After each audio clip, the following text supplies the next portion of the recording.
గుంటూరులో కన్నా లక్ష్మీనారాయణ పత్రికా సమావేశం నిర్వహించారు. వైఎస్ జగన్మోహన్ రెడ్డిపై తీవ్ర విమర్శలు చేశారు.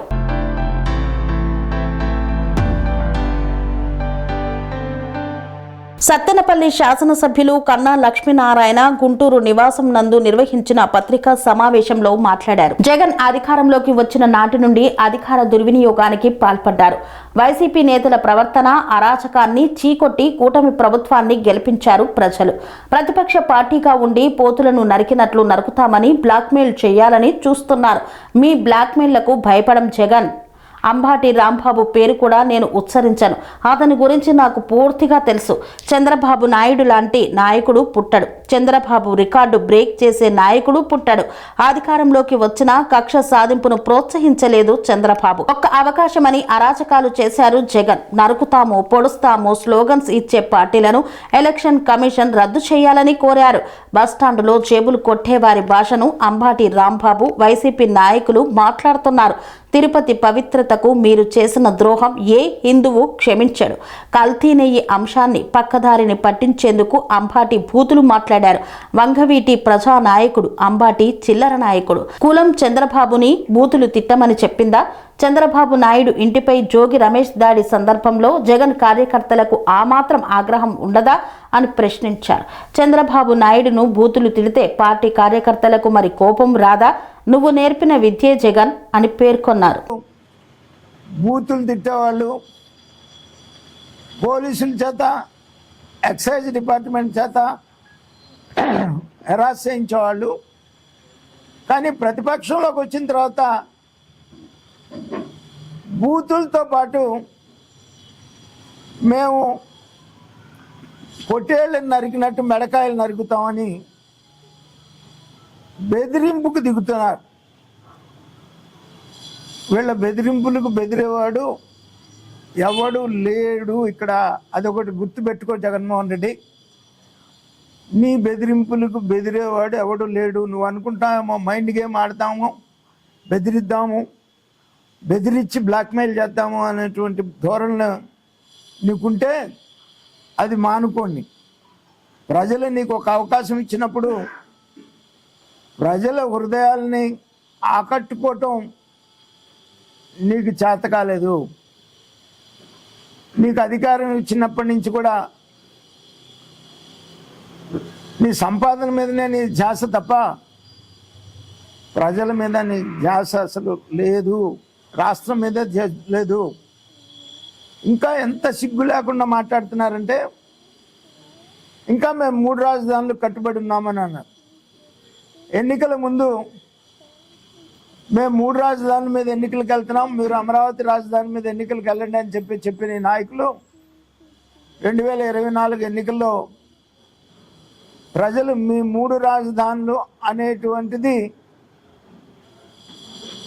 తిరస్కరించారనేటువంటి బుద్ధి కూడా లేకుండా ఇవాళ మళ్ళీ మీరు మాట్లాడుతున్నటువంటి పరిస్థితి ఉంది. మరి నిన్న అంబటి రాంబాబు మాట అంటే ఆ స్థాయికి నేను ఎప్పుడు కూడా మీ అందరికీ తెలుసు, నేను ఆ స్థాయికి దిగజారే పరిస్థితి కాదు. ఎప్పుడు దిగజారాలి. అతని పేరు కూడా ఎప్పుడు నేను ఉచ్చరించడానికి కూడా ఇష్టపడేవాడిని కాదు. ఎందుకంటే అతని స్థాయి ఏది నాకు తెలుసు. నాకు మేము 89 నుంచి తెలుసు కాబట్టి అతని స్థాయి నాకు తెలుసు. అయితే వాళ్ళకి డబ్బులు సంపాదించున్నాడేమో కానీ ఆ స్థాయికి నేను ఎప్పుడు దిగజారి ఎప్పుడు కూడా చెప్పింది లేదు.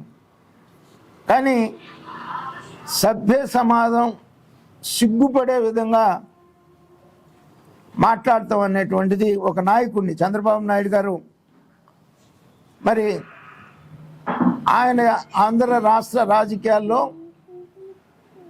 ఆయన చరిత్ర, ఆయన రికార్డు బ్రేక్ చేసేవాడు ఇప్పటి వరకు పుట్టలేదు, ఇంకా పుట్టలేడు కూడా. ఎందుకంటే కంబైన్ ఆంధ్రప్రదేశ్లో నేను ఎప్పుడు చెప్తా ఉంటాను, లాంగెస్ట్ చీఫ్ మినిస్టర్. కంబైన్ ఆంధ్రప్రదేశ్లో longest opposition party leader. Divided ఆంధ్రప్రదేశ్లో ఫస్ట్ చీఫ్ మినిస్టర్. ఆయన రికార్డు బ్రేక్ చేసేవాడు ఆంధ్ర రాష్ట్రం ఈ కలికాలం ఉన్నంతకాలం బ్రేక్ చేసేవాడు లేడు. ఎంతో విజన్ కలిగినటువంటి నాయకుడు, మళ్ళీ ఇప్పుడు మీరు అంత రాక్షస పాలన చేసినప్పటికీ కూడా విషయం ఆంధ్ర రాష్ట్రంలో ఉన్నటువంటి, ఆంధ్ర రాష్ట్రంలో కాదు ప్రపంచవ్యాప్తంగా ఉన్నటువంటి ఏ హిందూ కూడా మీరు తిరుమలకు చేసినటువంటి ద్రోహాన్ని జీవితకాలం మర్చిపోయేటువంటి సంఘటన కాదు. ఎందుకంటే మీరు అధికారంలో ఉండగా హిందూ దేవాలయాల్ని, తిరుమలని ఎంత అపవిత్రం చేసేవాళ్ళో మేము ఆ రోజు బీజేపీలో ఉండి మాట్లాడేవాళ్ళం. విగ్రహాలు చేతులు నరికి కాళ్ళు నరికి విజయవాడలో డంపింగ్ యార్డ్లో విగ్రహాలు తీసుకెళ్ళి డంపింగ్ యార్డ్లో పడేసి ఎంత అవమానపరిచేవాళ్ళో తెలుసు. అయ్యే హిందువు కూడా మీ అరాచక శక్తుల్ని మర్చిపోయేటువంటి పరిస్థితి కాదు. తిరుపతి లడ్డు విషయంలో జరిగినటువంటి అవమానం, కల్తీ, ఈ సమస్యని మీరు ఏ రకంగా పక్కదావ పట్టించాలన్నా కూడా పక్కదావ పట్టేటువంటి పరిస్థితి కాదు. మీరు అనుకున్నారేమో బూతులు తిట్టి అంటే మీకు మొదటి నుంచి కూడా అదొక అలవాటు. బూతులు తిట్టి సమస్యని పక్కదావ పట్టించేటువంటి అలవాటు. మీరు బూతులు తిట్టినంత మాత్రాన ప్రజలు మర్చిపోయారు అనుకున్నారా? మిమ్మల్ని 24లో వదల్లా, ఎంటాడి తరిమారు మిమ్మల్ని. అప్పుడు కూడా ఇంకా మీకు బుద్ధి రాకపోతే ఎట్లా? అదే పని మళ్ళా మీకు ప్రజలు బుద్ధి చెప్పినా కూడా బుద్ధి నేర్చుకోకుండా అదే పని మళ్ళీ వాళ్ళ బూతులు తిట్టి అసలు సమస్యని పక్కదావ పట్టిద్దామనేటువంటి ప్రయత్నం చేస్తే ప్రజలు మనకన్నా తెలియగల వాళ్ళు, ప్రజలు మర్చిపోయేటువంటి పరిస్థితి కాదు. మీరు తిరుమలకు చేసినటువంటి ద్రోహం, భారత ప్రపంచవ్యాప్తంగా హిందువులకు చేసినటువంటి ద్రోహం ఎవ్వరు కూడా మర్చిపోరు అని చెప్పేసి నేను ఈ సందర్భంగా జగన్మోహన్ రెడ్డిని హెచ్చరిస్తా ఉన్నాను. ఇది ఒక వ్యక్తిగత సమస్య. ఇప్పుడు ఆయన ఒక నాయకుడిని బూతులు తిట్టాడు. ఆయన బూతులు తిట్టడానికి కులానికి ఏం సంబంధం అండి? కులం ఏమన్నా అంబటి రాంబాబుని, చంద్రబాబు నాయుడు గారిని బూతులు తిట్టమని చెప్పిందా? కులానికేనో అంబటి రాంబాబు బూతులు తిట్టడానికి ఏం సంబంధం? పైగా నీవు నేర్పిన విద్య నేరజాక్ష అనేటువంటి ఒక సామెత ఉంది. జగన్మోహన్ రెడ్డి ఏం చెప్పాడు? చంద్రబాబు నాయుడు గారు ఇల్లు జోగి రమేష్ అటాక్ చేసినప్పుడు కానీ, పార్టీ ఆఫీస్ ఓపెన్ చేసినప్పుడు కానీ ఏం చెప్పాడు జగన్మోహన్ రెడ్డి? వాళ్ళ నాయకుడిని తిడితే, విమర్శిస్తే కార్యకర్తలకి మరి ఒళ్ళు మండదా, వాళ్ళకు బాధ ఉండదా అని ఆ రోజున ఆయన తిరిగి అడిగాడు.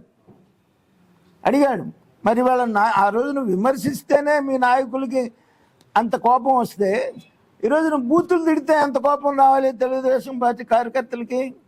అంటే పౌరుషం, రోషం అనేది మీకే ఉందా? ఇంకెవరికి లేదా?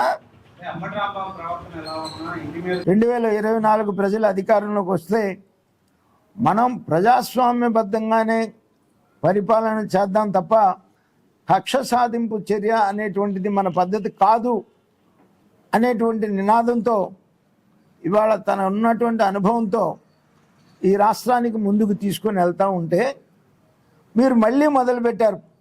మళ్ళీ తిట్టడం, తలకాయలు నరుగుతామంటాం, పొడుస్తూ ఉంటాం, చంపుతామంటాం తప్ప మేము ఇదిగో ఇది చేసాం, మీరు ఇది చేయట్లేదు అని ఏ ప్రతిపక్ష నాయకుడన్నా మాట్లాడుతున్నారా? ఏం చేశారు మీరు? 3,000 రూపాయలు పెన్షన్ ఇస్తామని 5 సంవత్సరాలు పట్టింది మీకు 3,000 రూపాయలు పెన్షన్ ఇస్తామని. 4,000 రూపాయలు పెన్షన్ ఇస్తామని చెప్పాము, వచ్చిన రోజు నుంచే ఇస్తున్నాం.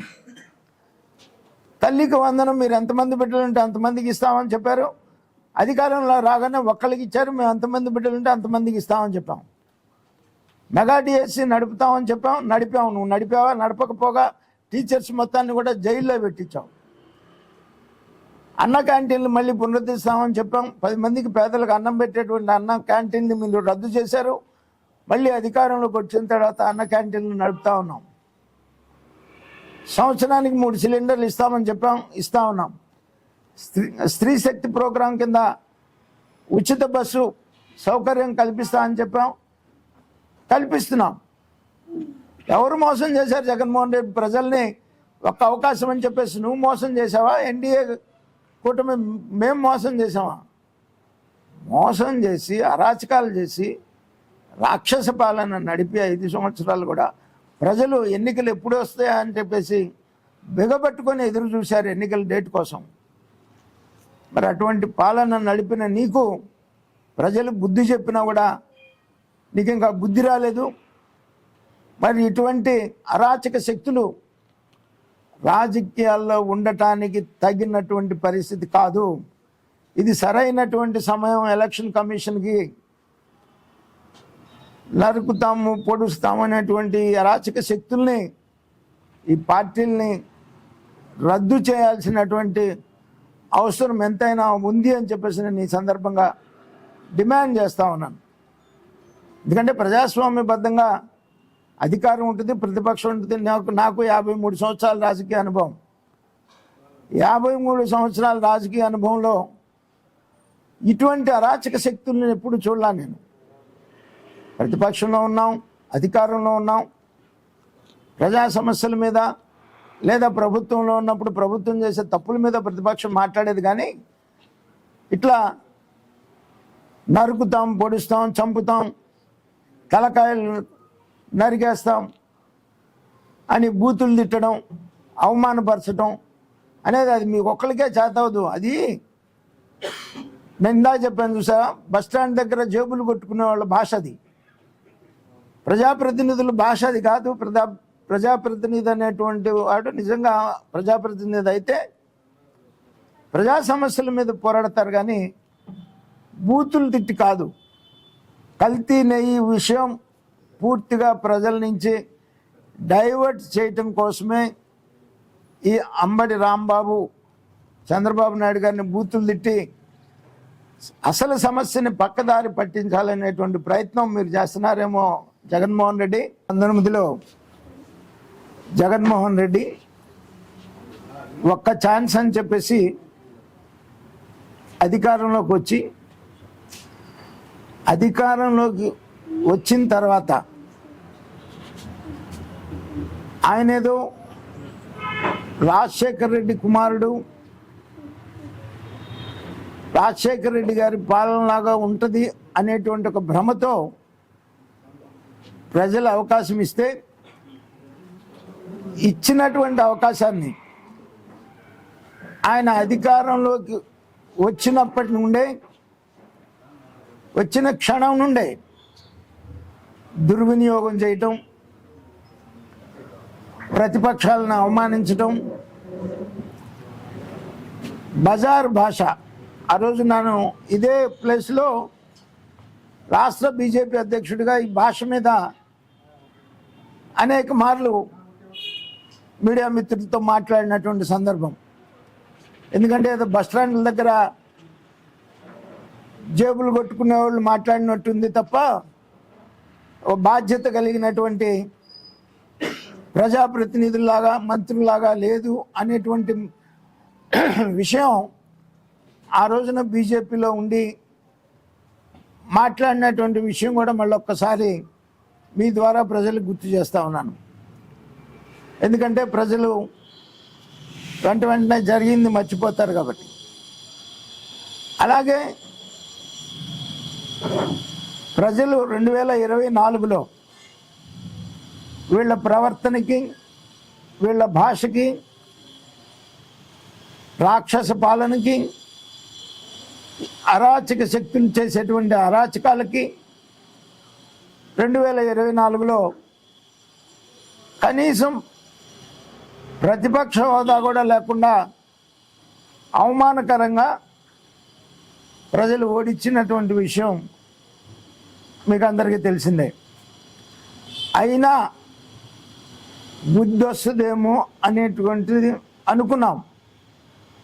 కానీ అధికారంలోకి వచ్చిన తర్వాత ఇప్పుడు అదే ఇప్పుడు చెప్పింది, ఇప్పుడు నీవు నేర్పిన విద్య నీకు నేరజాక్ష అని జగన్మోహన్ రెడ్డి చెప్పినటువంటి మాటలు ప్రజలు మర్చిపోలేదు. దీన్ని బట్టి ఆయన ఏం చెప్పాడు, ఆ రోజున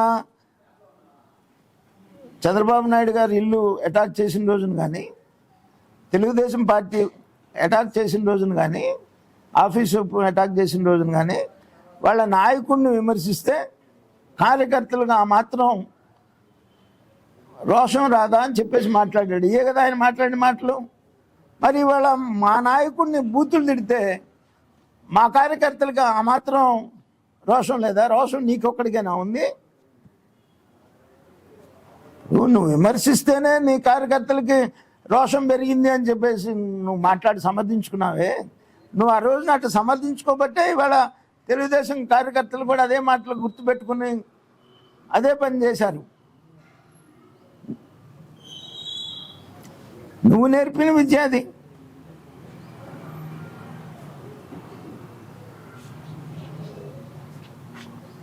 సెరెనిటీ మోడల్ హై స్కూల్ విద్యార్థులకు అమ్మఒడి, సామాన్యులకు అందుబాటులో ఉన్న బడి సెరెనిటీ. మేడ్చల్ జిల్లాలో మేటిగా నిలిచి సాటిలేని ఫలితాలను సాధిస్తున్న నంబర్ 1 స్కూల్ సెరెనిటీ. మా ప్రత్యేకతలు ప్రతి విద్యార్థి పట్ల వ్యక్తిగత శ్రద్ధ, activity based learning and digital classrooms, computer lab, 100% ఫలితాలు, sports and cultural activities, yoga, abacus మరియు Vedic maths education. Please visit Serenity Model High School, Nagaram. Admissions are in progress. Call 040-271-46899 and 040-271-48699.